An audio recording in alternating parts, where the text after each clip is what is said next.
Good morning. I ran for president to rebuild the backbone of the middle class, this country. That's the backbone. To build an economy from the bottom up and the middle out, and make sure the economy was stronger than it was before the pandemic. Since I came to office, that's what we've done. Historic vaccination efforts that saved lives, helped our economy recover from the lost jobs during the pandemic. 10 million jobs created, a record for any administration at this point in the presidency. 3.5% unemployment, 50-year low, 50-year low. 700,000, nearly 700,000 manufacturing jobs created, with companies investing billions of dollars to build industries of the future here in America. Proving that made in America is no longer just a slogan.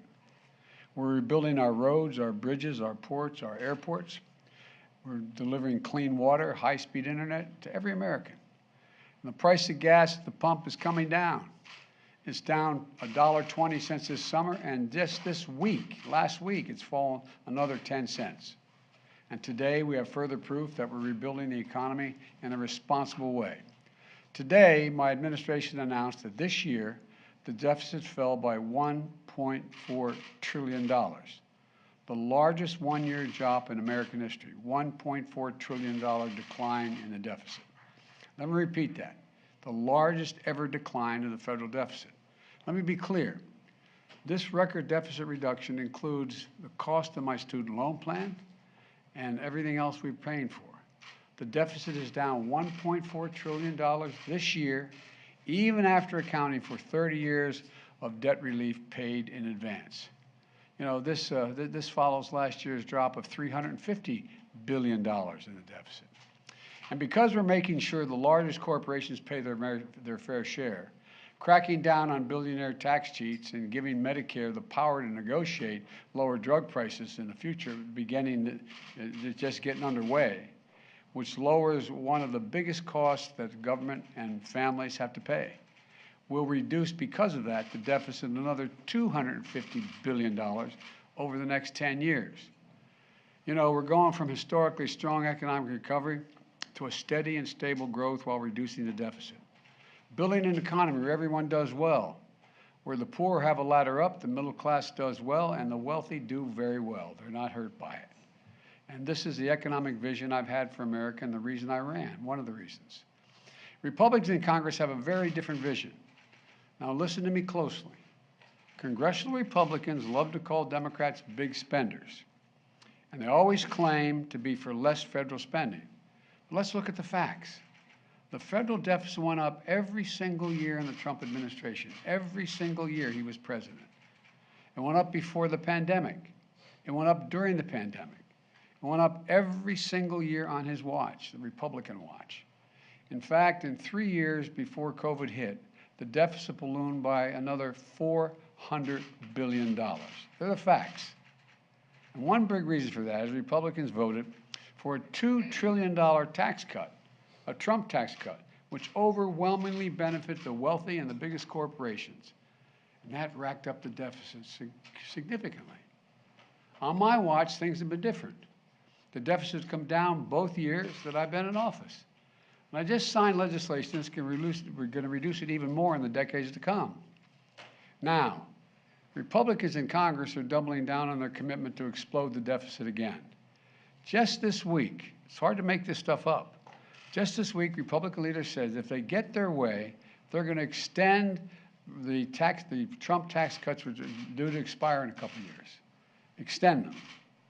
They said they'll repeal the corporate minimum tax of just 15% that I just signed into law, 15%. They'd allow the largest and most prosperous corporations in America to go back to paying zero in federal income tax, which 55 of them did in 2020. They said they'll repeal the lower prescription drug cost, and it will take effect next year, these major reductions in drug costs don't really kick in until next year.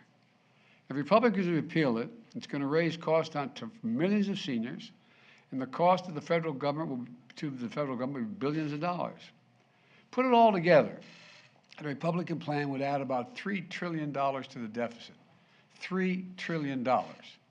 That's their plan. That's what they did under my predecessor, and that's what they intend to do again.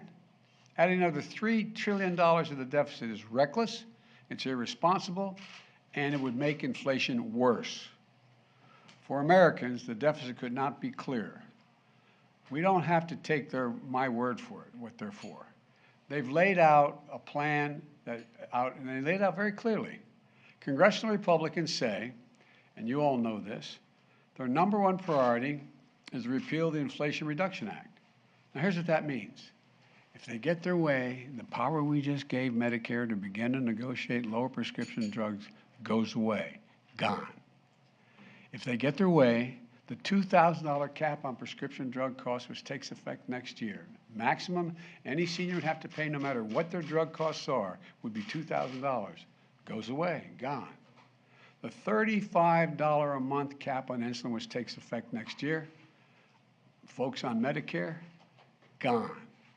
The savings on health care premiums of $800 a year for millions of Americans under the Affordable Care Act, gone.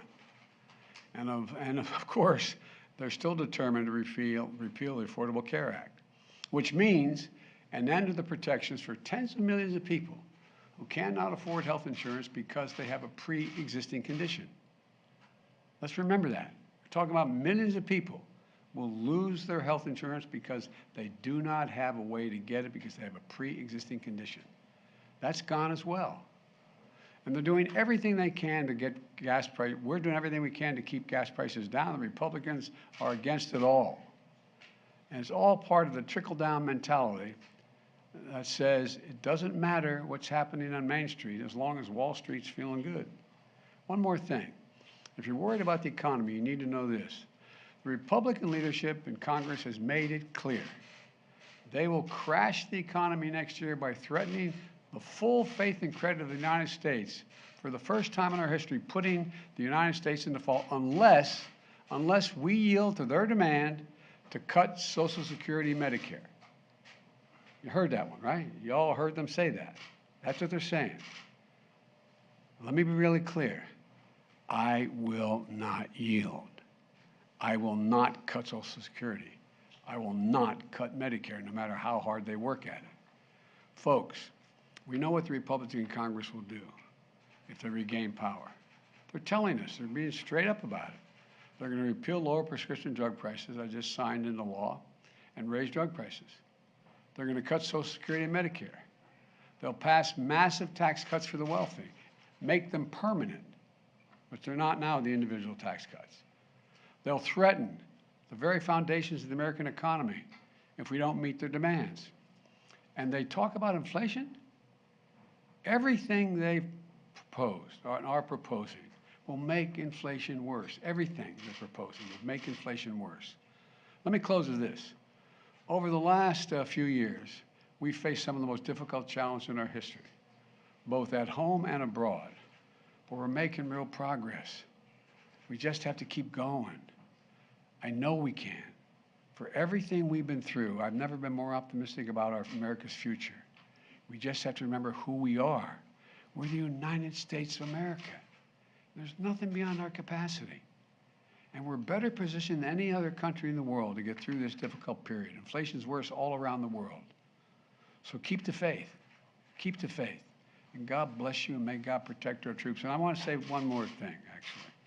You know, I know, and I don't blame you, you want to ask me about the midterms.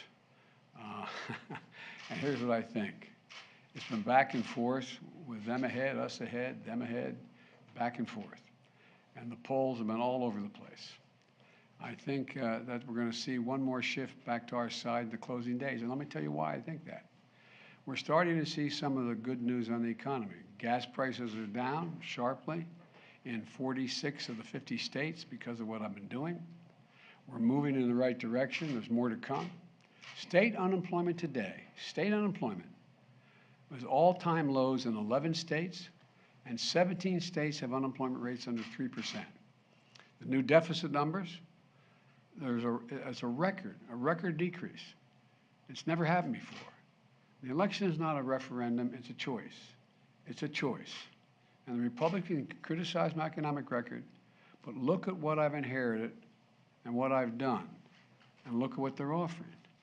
They want to double down on the Trump tax cuts for the wealthy, make them permanent because they're going to expire in 2025. They want to send jobs overseas where big corporations can, in fact, pay lower wages, increase their profits. And these are tax cuts that give most benefits to billionaires and wealthy corporations. And let's get specific. They want to abolish the 15%. 15%, what a terrible thing to ask a corporation to pay. 15% tax that I insisted that those 55 corporations who made $40 billion and didn't pay a red cent, they now, my God, they got to pay 15%. If Republicans get their way, the deficit is going to soar, the tax burden is going to fall on the middle class, and Republicans are working really hard. And this is what kind of, I have to admit, every once in a while they surprise me. They have three, not one, not two, three plans to cut Social Security benefits. 3 plans. And they're not going to stop there. They're going to do big pharma's bidding to repeal my plan to allow Medicare to negotiate prescription drugs prices. We pay the highest in the world. And in doing so, it's going to raise drug prices. And they're going to raise big pharma's profits. They're doing fine, big pharma. They're not hurting at all. And they're going to raise your health insurance premiums. It's mega, MAGA trickle-down. Mega, MAGA trickle-down. The kind of policies that have failed the country before and will fail it again. And it'll mean more wealth to the very wealthy, higher inflation for the middle class. That's the choice we're facing. That's why I think that we're going to do just fine. Thank you. On the debt ceiling? On the debt ceiling, do you support the permanent repeal of the debt ceiling, sir? The permanent repeal of the debt ceiling? What do you mean? Debt limit? Yes. You mean just say we don't have a debt limit? No debt limit. No. That'd be irresponsible. On Ukraine, Mr. President, speaking of we have midterms. you have the means of and the midterms, will to last night continue you said- supporting Wait, Ukraine. well, let's get one at a time, okay? Thank you, sir. So you heard the Republicans. You have the means and the will to continue supporting Ukraine. Yes, because if we support Ukraine, we're supporting all of Europe. We're supporting NATO. Do you think that Mr. Putin decides he's just going to deal with Ukraine and that's the end of it? No, I don't understand the threat that they're saying they may have to stop funding the Ukrainians in their war against this brutal dictator. Yes, last one. On the midterm, sir, last night you said you need 53, not 51 votes to pass your agenda. I'm just Were you getting referring- greedy. What did you mean by that? Were you referring to Manchin and Sinema? No, I just think the more we have, the more certain. 51 just gives me one more. I'd like to have 3 more. It'd make it a lot easier. Thank you very much. Thank you very much. Thank you. Thank you. Thanks. Come on in, guys.